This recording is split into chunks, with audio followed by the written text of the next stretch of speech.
मतलब है कि अब क्या करूं मैं जिक्र तुम्हारे फतूर का, अब क्या करूं मैं जिक्र तुम्हारे फतूर का, खुद जिक्र करते रहते हो अपने शऊर का।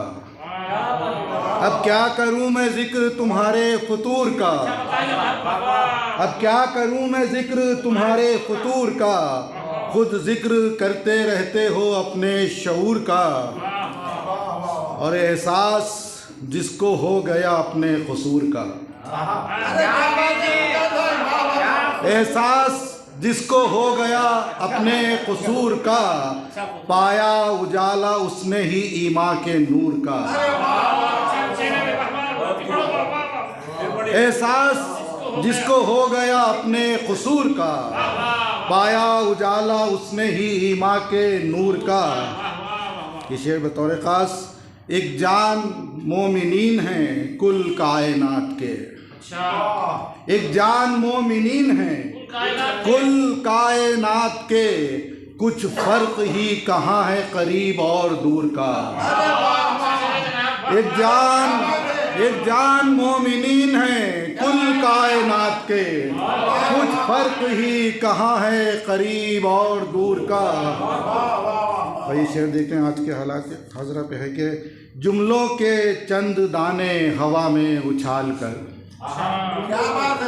जुमलों के चंद दाने हवा में उछाल कर, करता है वो शिकार गुरोहे तयूर का।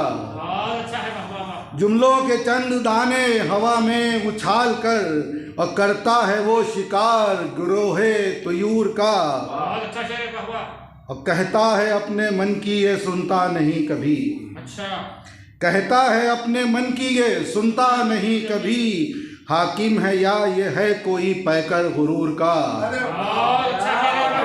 कहता है अपने मन की ये सुनता नहीं कभी, कहता है अपने मन की ये सुनता नहीं कभी, हाकिम है या ये है कोई पैकर गुरूर का। कहता है अपने मन की ये सुनता नहीं कभी, हाकिम है या है ये कोई पैकर गुरूर का। आखिरी शेर मक्ते से पहले का कि मुनसिफ खिलौना बन गए हाकिम के हाथ में, मुनसिफ खिलौना बन गए हाकिम के हाथ में, अब इस्तिग़ासा कौन सुने बेकसूर का।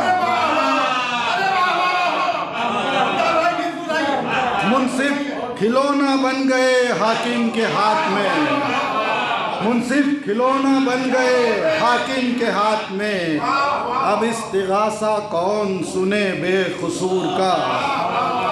और मकता है कि मुमताज़ लब हिलाएं या एहसास की ज़बान, मुमताज़ लब हिलाएं या एहसास की ज़बान, वो हाल जानता है हमारे सुदूर का।